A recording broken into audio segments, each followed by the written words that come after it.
Hello. তো আবার এসেছি তোমাদের সাথে একটা স্কিন কেয়ার ভিডিও শেয়ার করার জন্য। আমার হাতে এটা দেখতে পাচ্ছ, এটা অরেঞ্জ, সবাই জানো। তো এটা হচ্ছে, এটার মধ্যে কিন্তু অনেক রকমের গুণ থাকছে, কারণ এই ফলটা কিন্তু অ্যাবসলিউটলি হচ্ছে একটা সাইট্রিক অ্যাসিডের একটা ফল, মানে ভিটামিন সি পাওয়া যায় এর থেকে।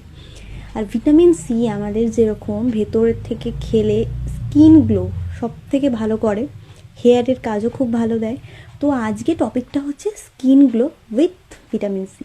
তো চলো আজকে তোমাদের সাথে এটা শেয়ার করি। এই যে আমরা কমলা লেবুটা খাচ্ছি, খাওয়ার পরে খোসাটাকে ছাড়িয়ে আমরা কিন্তু ফেলে দিই ডাস্টবিনে। বাট এই খোসাটা না ফেলে এইটাই তোমার স্কিনের জন্য কাজে দেবে। তাহলে আমাদের কি কাজ দিচ্ছে? প্রথমত আমরা এরকমভাবে কমলা লেবুর খোসাটাকে ছাড়িয়ে নেব। তো ছাড়িয়ে নেওয়ার পর আমরা তো যথারীতি এই পোর্শনটাকে খেয়ে নিচ্ছি, ভাবছি এটা তো পিল, এটা ফেলে দাও। বাট আমাদের কাজে কিন্তু এই জিনিসটাও দরকার। এটা কিভাবে দরকার, এটা আমি খেতে খেতে বলছি। এইটা তোমাদের কিভাবে করতে হবে, প্রথমত এটাকে এই অবস্থায় শুকিয়ে নিতে হবে একটা ছোট জায়গা করে, রোজ রোদে দিতে থাকবে। দেখবে যখন এই জিনিসগুলো শুকিয়ে না একটা কালচে মতো হয়ে যাবে, মানে মানে প্রচুর শুকাতে হবে যে তা নয়, শুকোতে শুকোতে দেখবে জিনিসটা মানে অরেঞ্জ ব্যাপারটা একটু কালচে অরেঞ্জ মতো হয়ে যাবে, বুঝবে যে একদম খড়খড়ে হয়ে গেছে, মানে হাতে দিলে ভেঙে যাচ্ছে, এইরকম টাইপের শুকোতে হবে, ঠিক আছে? তার মানে এই নয় যে একদম কাঠ করে নিয়েছো অনেক দিন ধরে শুকোচ্ছি, তা নয়। মানে মোটামুটি কড়া যদি রোদ হয়, আই হোপ 3-4 দিনের মধ্যে শুকিয়ে যায় ন্যাচারালি, ঠিক আছে? তো শুকিয়ে নেওয়ার পর সেটাকে ব্লেন্ডারে ভালো করে ব্লেন্ড করে নেবে, একটা পাউডার হয়ে যাবে। ওই পাউডারটাই আমাদের কাজে লাগবে। একটা কন্টেনারে করে ওটা ফ্রিজের মধ্যে আমরা স্টোর করলাম। এবারে যখন যখন আমরা বিশেষ করে রোদ থেকে যখন আসবো বা সারাদিনে আমরা বাইরে কাজ করে রাতে যখন বাড়ি ফিরবো, ওটা 1 চামচ একটা জায়গায় নিব, মানে 1 চামচ একটা বোলের মধ্যে নিলে তার সাথে একটু টক দই, অপশনাল আমি বলে দিচ্ছি, ঠিক আছে? টক দই, অপশনালগুলো টক দই, গোলাপ জল, অ্যালোভেরা জেল, এই 3টে হচ্ছে তোমার অপশনাল। এবার কোনটা কার কোন স্কিনে যাবে সেটা তো অবশ্যই বলবো।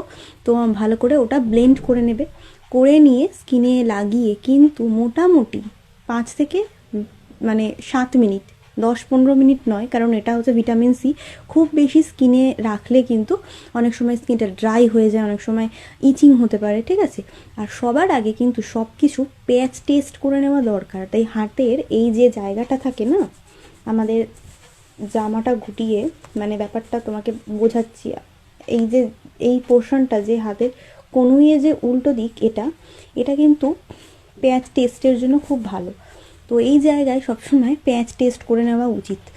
জাস্ট লাগিয়ে রাখলে, লাগিয়ে যদি এটা কখনো টেস্ট করবে মনে হলো 12 ঘন্টা রাখলে, দেখলে যে কোনো ফুসকুড়ি বা ইচিং কিছু হচ্ছে না, তাহলে তো ফাইন, তাহলে ওটা স্কিনে আমরা অ্যাপ্লাই করতে পারি। এবার কোনটা কোন স্কিনের জন্য? টক দইটা কিন্তু বেসিক্যালি অয়েলি স্কিনেতে খুব একটা ইউজ করা উচিত না। মানে অয়েলি স্কিনে ইউজ করতে পারো যদি অ্যাকনি প্রন, যেরকম আমার একটু অ্যাকনি প্রনের সমস্যা আছে, আমি কিন্তু খুব একটা টক দইটা স্কিনের মধ্যে ইউজ করি না ডাইরেক্ট, ঠিক আছে? কিছুর সাথে মিশিয়ে নিই, মানে মুলতানি মাটি বা বেসনের সাথে ডাইরেক্ট ইউজ করি না, কারণ এটাও কিন্তু ভিটামিন সি এরই কাজ করে, যেহেতু টক আছে। তাই লেবুর সাথে যখন টক দইটা যাচ্ছে, তখনই অ্যাকনি প্রন স্কিনে একদমই ইউজ করা উচিত না, এবং অয়েলি স্কিনেও ইউজ করবে না। ড্রাই স্কিনে কিন্তু এটা ভালোভাবে ইউজ করবে। এছাড়া অ্যালোভেরা জেল দিয়ে যেটা আছে, ওটা অয়েলি স্কিন আর অ্যাকনি প্রন স্কিনের জন্য খুব ভালো। অ্যালোভেরা জেল এই পিলের সাথে নিয়ে খুব ভালো কাজ দেবে। তো অ্যালোভেরা জেল হলো তোমার, একটা হলো টক দইটা, আর একটা বললাম গোলাপ জল। গোলাপ জলটা কিন্তু সব স্কিনের জন্যই যায়, গোলাপ জলে কোনো খারাপ কিছু হয় না। যদি ডাইরেক্ট আমরা গোলাপ জল বাড়িতে বানাতে পারি তো সেটা খুবই ভালো, সেটারও একটা ভিডিও আমি তোমাদেরকে রেডিমেড করে আমি দেখাবো। বাট আজকে এইটুকুই বললাম। এইভাবে যদি স্কিনে লাগানো যায় তাহলে কি কি সমস্যার থেকে সমাধান পেতে পারি? এক হচ্ছে মেছেদার দাগ, এটা যেতে পারে। তারপর পিম্পলস চলে যাওয়ার পর যে স্পটগুলো থেকে যায় না, সেইটা খুব ভালোভাবে রিমুভ হতে সাহায্য করে, ডার্ক সার্কেল রিমুভ হতে সাহায্য করে। তারপর যদি ছোট ছোট কোনো মুখে কোনো মানে ডার্ক প্যাচি যেগুলো হয় না, সান ট্যান হালকা হালকা পড়তে থাকে, সেই জিনিসগুলো কিন্তু রিমুভ হতে খুব ভালো সাহায্য করে। তাই যারা যারা এখন অবধি এই সমস্যাতে ভুগছো, তো আশা করব আমার এই কথা শুনে, এই ভিডিওটা দেখে যদি তোমরা এটা ট্রাই করো তাহলে কিন্তু খুব ভালো রেজাল্ট পাবে। আর অবশ্যই রেজাল্টটা পেলে আমাকে কিন্তু কমেন্টসে জানাবে। আর পারলে এই ভিডিওটা একটু শেয়ার করে দাও, কারণ তোমার আশেপাশে যারা রয়েছে তাদেরও নিশ্চয়ই কোনো সমস্যায় তারা রয়েছে। তো এটা শেয়ার করলে কি হবে, তারাও উপকৃত হবে। তো এইভাবে আস্তে আস্তে কিন্তু সমস্যার সমাধান হতে থাকবে। তো আজকে ভিডিওটা কেমন লাগলো অবশ্যই কমেন্টসে জানিও, আর এটা ট্রাই করো অবশ্যই।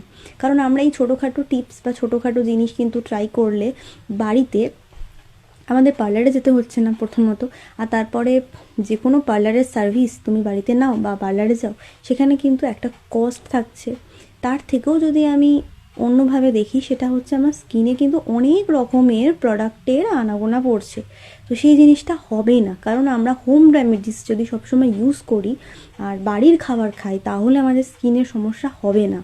এবারে কোনোভাবে আমাদের একটু যদি অসাবধানতার বশে যদি কিছু হয়ে যায়, তাহলে এই আমার যেরকম হয়েছে টুকটাক একটু পিম্পলস বেরিয়েছে, কিছু অসাবধানতা হয়েছে ভেতর থেকে বা বাইরে থেকে, আমার মাঝে মাঝে স্কিনে হাত দেওয়ার এটা একটা খারাপ মানে স্বভাব আছে, এটাও চেঞ্জ করতে হবে।